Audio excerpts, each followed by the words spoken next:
안녕하세요. 데이터 마이닝 3소입니다. 저희는 다양한 기상 기후 변수를 이용한 서울의 월별 일교차 예측을 주제로 프로젝트를 진행하였고 오늘 이에 대해서 발표하고자 합니다.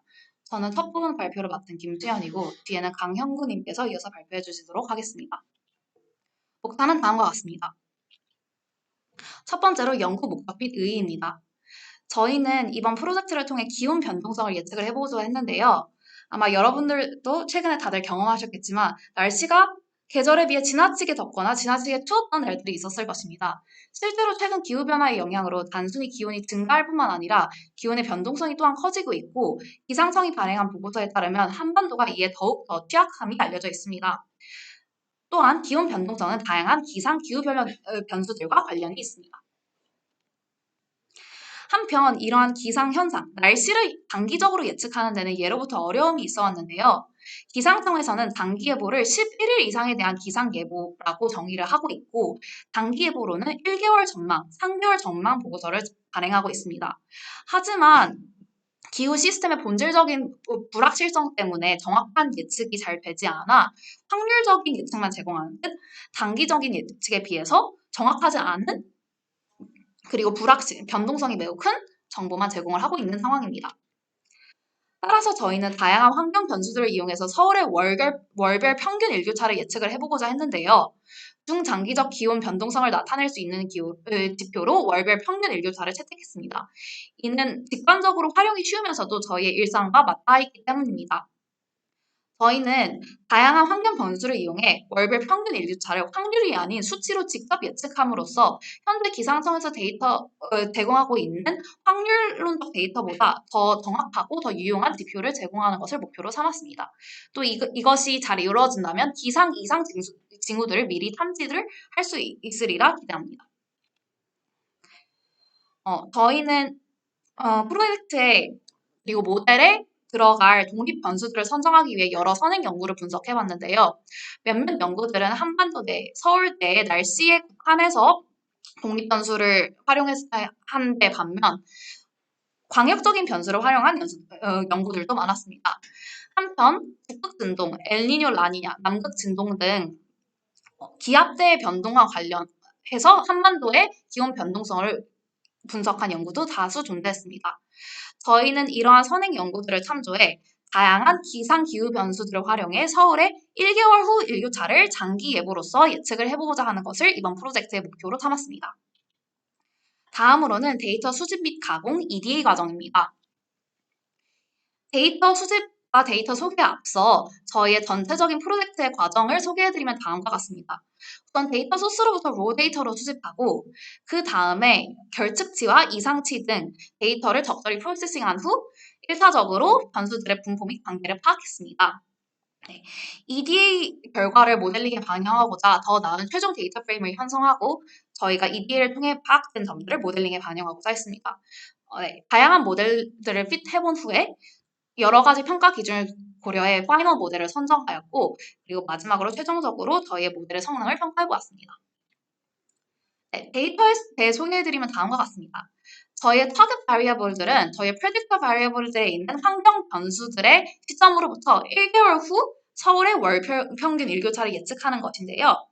프레딕터로 사용한 변수들은 크게 세 가지 범주로 나눠볼 수 있습니다. 첫 번째는 경과된 시간, 그리고 계절을 비롯한 시간과 관련된 변수들입니다.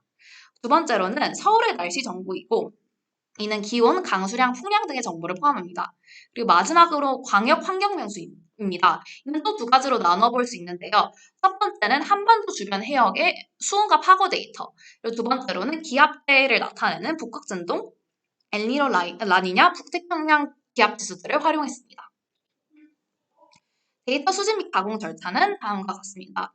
우선 저희가 월별로 데이터를 수집을 하고자 했으나 그리고 분석을 또 그렇게 할 것이지만 실제로는 일별 데이터가 많아서 이를 막론하고 우선 데이터를 수집한 후에 적절히 미싱 데이터를 처리하여 1차 데이터 프레임을 형성하고 아웃라이어를 여부를 확인해 보았고요.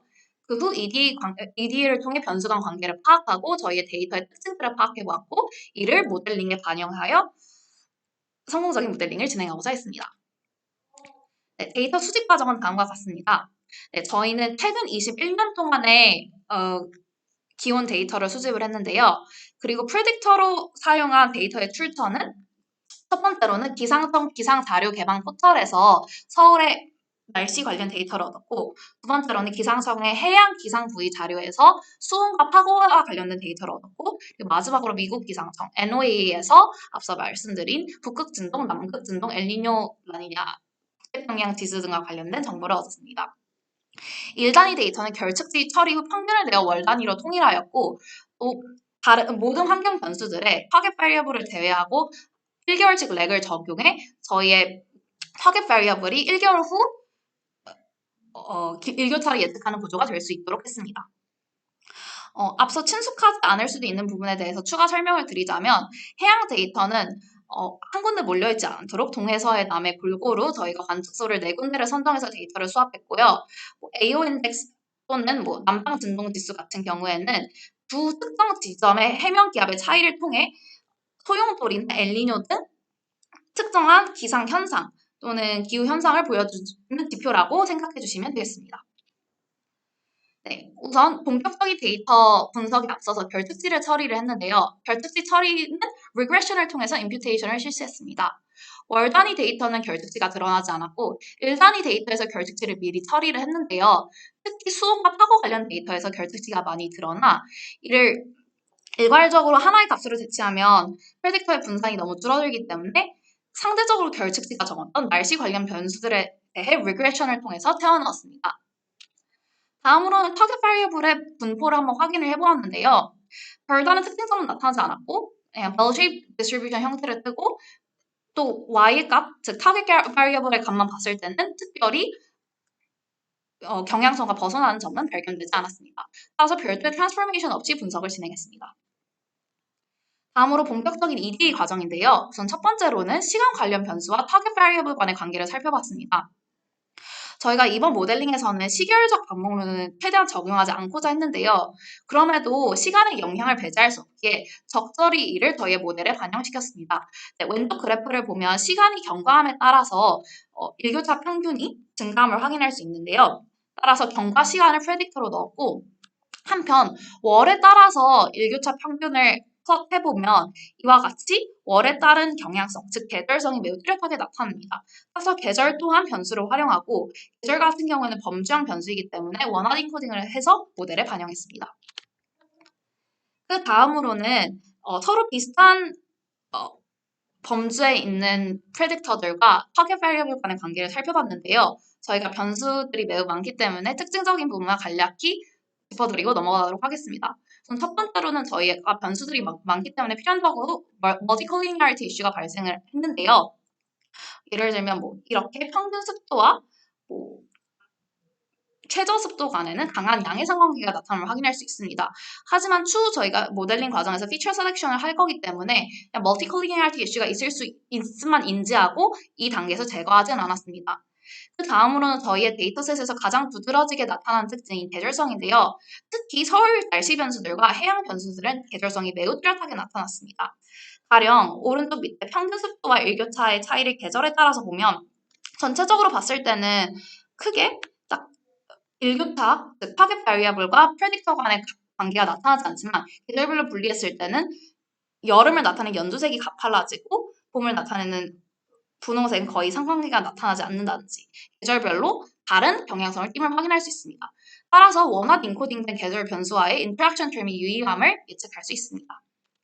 네, 비슷한 분석을 바람과 일사일조에 대해서 실시하였고 여기 순간 최대 풍속 같은 경우에는 더욱 특히 계절에 따른 경향성의 분리가 더 잘 두드러지게 나타남을 확인할 수 있었습니다.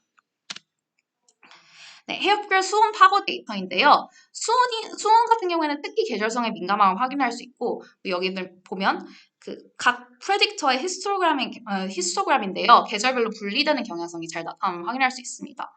마찬가지로 계절성도 잘 나타났고요. 파고는 오히려 이에 비해서 계절성이나 아니면 콜리니얼 이슈는 수온보다 덜 발생했습니다. 그 다음으로 NOAA에서 컬렉트한 인덱스들인데요. 상대적으로 앞서 살펴봤던 변수들보다는 계절성의 영향이 적게 나타나나 오히려 계절에 따라 분리했을 때 특정 계절에서 두드러지게 분리되는 현상을 확인할 수 있었습니다. 특히 여름의 경우 이 현상이 더 잘 나타나는데요. 여기 ONI 인덱스와 일교차의 관계를 보면 여름의 경우만 매우 가파른 상관관계가 나타남을 확인할 수 있습니다. 이는 저희가 앞서 살펴봤던 선행 연구에서 나왔던 결론들과도 부합합니다. 네, EDA의 결과를 총정리하면 다음과 같습니다. 우선 서울의 날씨 변수들과 해양 변수들의 경우 계절성이 매우 뚜렷하게 나타납니다. 기압대 관련 지수들의 경우에도 계절성이 나타나는데요. 모든 계절들이 뚜렷하게 분리되는 것은 아니며 한두 계절만 다른 양상을 띠는 경우도 존재했습니다.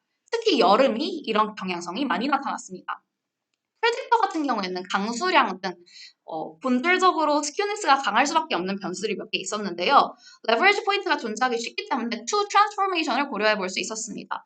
하지만 이것이 꼭 트랜스포메이션의 필요성을 나타나지 않기 때문에 저희가 추 모델링 과정에서 두 가지 경우를 모두 다 고려하고 있는 모델링 과정에서 좀 더 자세히 설명해 드리도록 하겠습니다. 그리고 네, 앞서 말씀드린 것처럼 정말 중요한 특징인 계절성인데요. 사계절을 원하드 인코딩하여 프레딕터로 사용할 때 어떤 계절이 베이스라인이 되는지가 모델링 과정에 영향을 미칠 수도 있다고 생각했습니다. 따라서 인터랙션 term을 반영할 때는 각 계절을 베이스라인을 둔 네 가지 경우를 모두 고려해야겠다고 판단했습니다. 이에 대한 설명 역시 모델링 과정에서 조금 더 구체적으로 드리도록 하겠습니다. 한편 저희가 다른 변수들 간의 상호 작용을 살펴봤을 때는 별다른 특징점이 나타나지 않았는데요. 거꾸로 말하면 계절에 따른 인터랙션이 매우 강한 영향을 미치고 있음을 확인할 수 있었고, 따라서 모든 인터랙션, 모든 폴리노미얼 term 말고 계절에 따른 인터랙션만 따로 고려해 보는 가능성을 생각해 볼 수 있었습니다. CV 과정에서도 이 부분을 반영했는데 이 부분도 추후에 더 자세히 설명드리도록 하겠습니다. 다음으로는 피처의 새로운 생성이나 트랜스포메이션의 필요성을 살펴봤는데요. 앞서 말씀드렸다시피 스큐가 심한 variable들에 대해서는 트랜스포메이션의 가능성을 열어두고 두 가지 경우를 모두 모델에서 확인을 해보았습니다. 또한 몇몇 피처들 같은 경우에는 월평균을 내면 변동성의 특징이 사라지는 경우가 있어서 AY 같은 경우에는 절대값의 월평균을 프레딕터로 추가했습니다. 이렇게 해서 만들어진 최종 데이터 프레임은 다음과 같습니다. 최종 데이터의 크기는 총 252행, 2002년 1월부터 2022년 12월까지의 데이터이고 저희가 사용한 프레딕터의 총 개수는 27개입니다. 이를 통해서 환경 변수들로부터 1개월 후에 있는 서울의 일교차를 예측하고자 했습니다. 다음으로 데이터 모델링에 대해서 소개해드리고자 합니다. 저희는 모델을 트레인하기 위해서 데이터를 트레인, 테스트로 스플릿했는데요. 이를 통해서 트레인에서 모델을 트레이닝한 다음에 퍼포먼스를 보고자 했습니다. 트레이닝 셋은 2002년부터 2020년까지 총 228행으로 이루어져 있고 테스트 셋은 2021년, 2022년 총 24행으로 이루어져 있습니다. 또한 그리고 저희는 크로스 밸리데이션 과정에서 그 폴드별로 계절별로 폴드가 균질하게 들어가도록 추가했는데요. 이를 통해서 폴드별 편타를 줄이기 위해서 계절별로 stratified 폴드를 만들어 사용했습니다. 그래서 각 모델간 평가 지표로 CVMS를 비교할 때 같은 폴드 스플릿으로 고정되도록 하였습니다. 그래서 트레이닝 셋을 4가지의 데이터 셋으로 나눠서 이 중에서 각각의 10개의 폴드를 샘플링하고 그 다음 폴드를 머지했습니다. 그리고 저희는 인터랙션이랑 폴리노미얼 텀에 대해서도 많은 고려를 했었는데요. 첫 번째로는 메인 이펙트, 그러니까 인터랙션 텀이 없는 모델에 대해서 그 피팅을 해보았습니다. 그리고 세컨드 디그리 텀을 모두 고려한 모델에 대해서도 고려를 해봤는데요. 이 경우에 프레딕터의 수보다 그 데이터셋의 수가 적어지기 때문에 하이 디멘셔널 케이스가 발생하고 그렇기 때문에 저희가 적용할 수 있는 방법에 대해 한계가 생깁니다. 그렇기 때문에 저희는 메인 이펙트 그리고 시간 관련 변수와의 인터랙션은 어떻게 되나 보고자 했는데요. 이 경우에 예컨대 ON 인덱스랑 여름이 상관관계는 반영되지만 ON 인덱스와 평균 습도의 관계는 반영되지 않는 이러한 모델이 만들어지게 됩니다. 이는 EDA에서 계절 변수의 중요성을 확인했고 이것이 투 변수 해석에도 용이하기 때문입니다. 그리고 저희는 3 이상의 경우에 대해서도 생각했는데요. 이 경우에는 second degree term을 모두 고려한 케이스에서도 high dimensional approach의 한계가 명확하게 드러나기 때문에 고려하지 않았습니다. 그리고 저희는 각 계절을 베이스라인으로 해서 인코딩하는 거에 대해서 조금 더 추가적으로 고려해봤었는데요. 예를 들어 베이스라인이 서머인 경우 그 우측과 같이 인코딩이 됩니다. 이 경우에는 초원과 여름의 인터랙션 항이 포함되지 않게 되는데요. 그 경우에는 해당 인터랙션이 서브셋 셀렉션 과정에서 반영될 가능성이 낮아집니다. 그렇기 때문에 저희는 여러 데이터셋을 만들 필요를 느꼈습니다. 그렇기 때문에 저희는 메인 이펙트, 그러니까 인터랙션 이펙트가 전혀 없는 데이터셋에서 데이터셋을 하나 만들어 놓고, 그리고 시간과 관련된 변수를만 고려한 타임 인터랙션 데이터셋을 4개를 만들었습니다. 이 4개에서 베이스라인 이펙트가 베이스라인이 4개 있게 되고요. 그리고 저희는 모든 포리노미얼 텀과 모든 인터랙션 텀을 고려한 데이터 프레임을 각 베이스라인별로 또 4개를 만들었습니다. 그래서 이제 막 이 해당 모델 중에서 시행한 모델링 방법론에 대해서 말씀드리고자 하는데요. 메인 이펙트 모델, 그러니까 인터랙션 텀이 전혀 들어가지 않은 모델에 대해서는 베스트 오브 셀렉션 메소드, 그리고 Rich, Lasso, PCR, TLS 이러한 shrinkage 그리고 dimension reduction 메소드를 시행했습니다. 그리고 추가적으로 Generalized Additive Model 그리고 Multivariate Adaptive Regression Splines라는 nonlinear 메소드 역시 시행했습니다.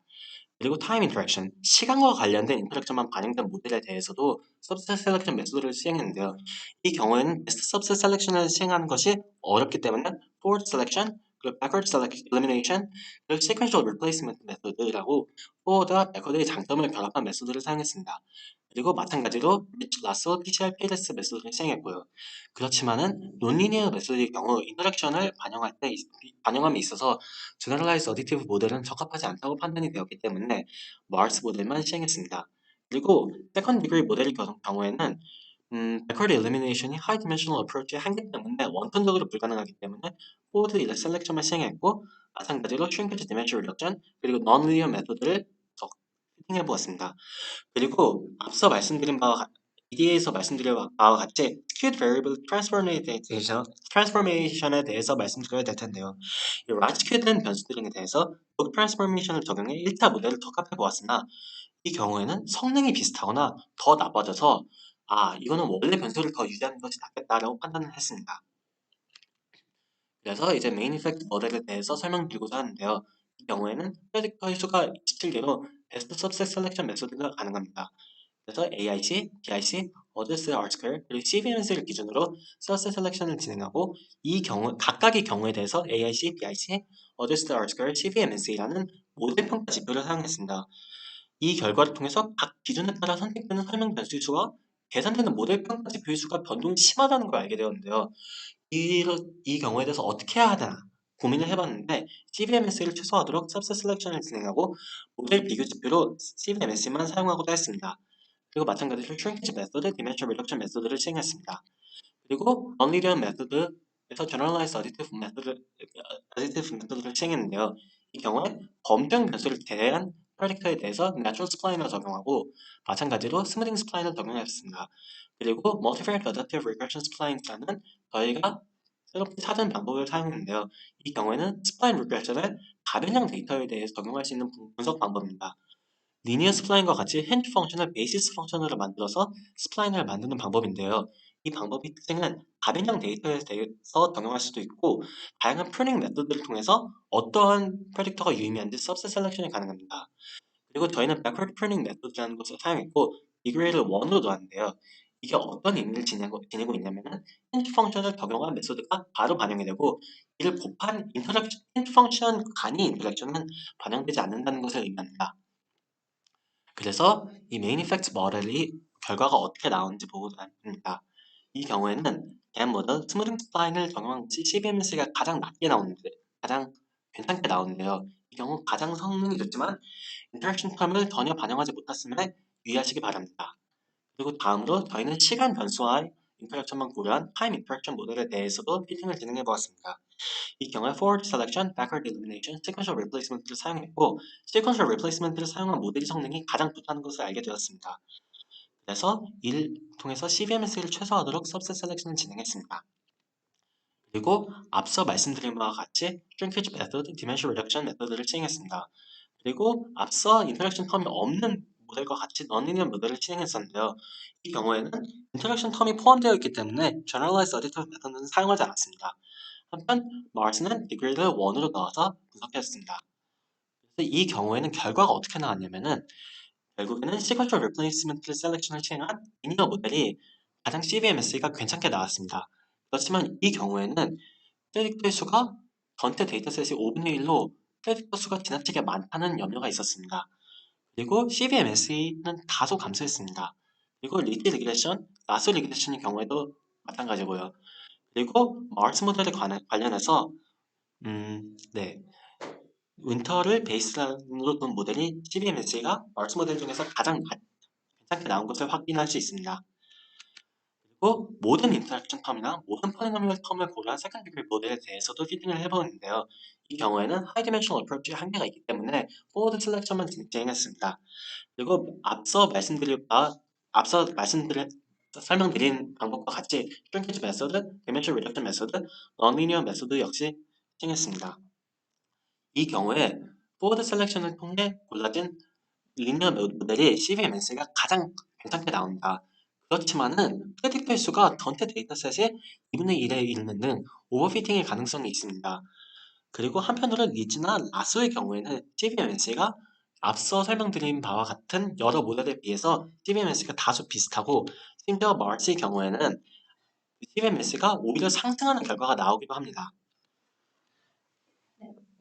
이러한 모델링 과정을 종합해서 최종 모델을 선정하게 된 과정에 대해서 설명드리도록 하겠습니다. 결과적으로 저희는 최종 선정을 마스 모델로 했는데요. 이때 저희가 기준으로 둔 데이터셋은 타임 인터랙션만 고려한 데이터셋에서 윈터 베이스라인으로 둔 모델이었습니다. 이제 CBMSC, Adjusted R-square, 그리고 파라미터의 개수는 다음과 같습니다. 네, 선정한 이유는 적절한 모델 컴플렉시티를 가지고 있으면서도 낮은 CBMSC 스코어를 가지고 있기 때문인데요. 실제로 가장 낮은 CBMSC가 나타났던 모델은 모든 이차항을 고려한 모델에서 for selection을 적용한 모델이었습니다. CBMSC는 약 0.3이었으나 for selection으로 인해 선택된 프레딕터가 100개 이상이고 선형 모델이지만 100개 이상 이런 식으로 프레딕터가 너무 많아지게 되면 해석도 용이하지 않고 저희의 데이터 사이즈에 비해서도 많았기 때문에 이 모델은 채택하지 않았습니다. 그 다음 후보는 계절과 시간과의 인터랙션을 만을 반영한 데이터셋에서의 sequential replacement를 통해 피처를 선정한 linear 모델인데요. 결과를 리콜해보면 다음과 같습니다. 이전 모델에 비해서 프레딕터의 개수들이 작아졌지만 여전히 데이터 사이즈를 고려했을 때 복잡한 모델이라고 생각했습니다. 그렇지만 이를 약간 개선해 볼 수 있지 않을까 해서 2차 튜닝을 해봤는데 VIF를 이용해서 피처를 제거해보거나 아니면 아웃라이어들을 손봄으로써 좀 더 핏을 개선을 하려고 해봤는데 오히려 CBMSC가 악화되고 모델 컴플렉시티 측면에서도 큰 개선이 없기 때문에 채택하지 않았습니다. 따라서 최종적으로는 마스 모델을 채택을 하게 되었는데요. 직접적인 리니어 모델이 아니기 때문에 해석에는 약간 불편할 수 있으나 그래도 파라미터의 수가 그리 많지 않고 CBMSC도 앞선 두 모델 다음으로 거의 가장 낮게 나오기 때문에 이 모델을 선정을 하게 되었습니다. 네. 이를 전체 트레이닝 데이터셋에 적합해서 도출한 모델은 다음과 같고요. 네, 여기 HIX는 베이시스 펑션으로 쓰이는 힌지 펑션을 나타내고 오른쪽을 보시면 각 힌지 펑션과 개수를 확인할 수 있는데 저희가 처음에 활용한 다양한 환경 변수들 그리고 계절과의 인터랙션이 잘 반영되어 있음을 확인할 수 있습니다. 네, 좌측 하단은 residual plot인데요. residual plot에서도 별다른 패턴이 나타나지 않는 것으로 보아 괜찮은 모델이라고 판단했습니다. 그러면 이렇게 도출된 최종적인 모델을 저희는 기존의 방법론과 비교를 해보고자 했는데요. 네, 기존의 방법론으로는 현재 시행되고 있는 기상청의 1개월 전망 보고서가 있습니다. 여기에서 기온의 변동성으로 이상 고온, 이상 저온을 진단할 때는 평년 기온을 기준으로 진단을 하는데요. 따라서 저희는 평년 기온과 실제 기온에 비해서 저희가 얼마나 그 변동성을 잘 예측해보는지를 확인해보자 했습니다. 원래는 이 보고서들의 과거 데이터로 직접적인 비교를 해보고 싶었으나 장기예보는 사실 해당 기간이 지난 후 사라지고 반특지로 대체되고 보고서도 다 사라지기 때문에 아쉽게도 비교가 불가능했습니다. 또한 기존 기온 변동성과 관련해서 통계적으로 분석한 모델들은 주로 시계열 모델들인데요. 특히 시즌al 아리마로 모델에 적합한 경우가 많았습니다. 따라서 저희는 그러면 시계열적 모델과는 우리는 시계열성을 전혀 반영하지 않았는데 과연 동등할까, 약간 싸움이 될까를 확인해보기 위해서 이제 시즌al 아리마 모델도 적절한 가설 검정을 통해서 적합을 하게 되었고 이제 흔히 잘 적합이 되는 주기가 12인 시즌al 아리마, 즉 12개월마다 주기성이 반복되는 모델을 적합을 했습니다. 네, 다음은 테스트셋에서의 각각의 퍼포먼스입니다. 우측 그래프에서 빨간색이 실측 값이고 파란색이 저희 모델의 prediction value입니다. 초록색은 시계열 모델, 그리고 주황색은 이전까지의 평균인 평년 데이터입니다. 테스트 MSE의 경우 저희의 파이널 모델이 0.5796으로 가장 낮게 나왔고 잘 작동하고 있음을 확인할 수 있었습니다. 또한 좀 더 그래프를 자세히 살펴보면 저희의 모델의 장점을 알 수 있는데요. 이 왼쪽 노란색 박스 같은 경우에는 평년 기온이 이렇게 주황색 여기 밑에 떨어져 있음에도 이때는 그러면 실측값, 빨간색으로 나타나는 실측값이 평년보다 매우 높게 나타나는 케이스인데 저희 모델이 이를 잘 짚어내고 있음을 확인할 수 있었습니다. 이는 초록색으로 나타나는 시계열 모델보다도 나은 퍼포먼스이고 이런 부분들에서도 저희 모델의 강점이 드러납니다.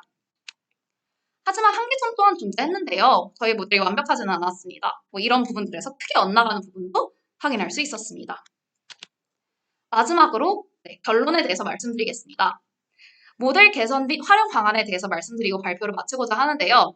우선 모델을 개선하기 위해서는 저희가 이번 모델링에서 반영하지 않았던 시계열성을 반영할 수 있겠습니다. 기온은 시계열성을 띠는 데이터이기 때문에 저희의 분석 방법과 시계열성 방법론이 합쳐지면 더욱 정확한 데이터를 얻을 수도 있으리라 생각됩니다. 또한 저희가 앞서 선행연구에서 살펴봤을 때 저희는 오픈된 데이터셋 맛을 활용했지만 환경과학적 논문들이 많다 보니까 연구에 쓰이는 특수한 데이터들로 더 잘 예측한 경우들이 많았는데요.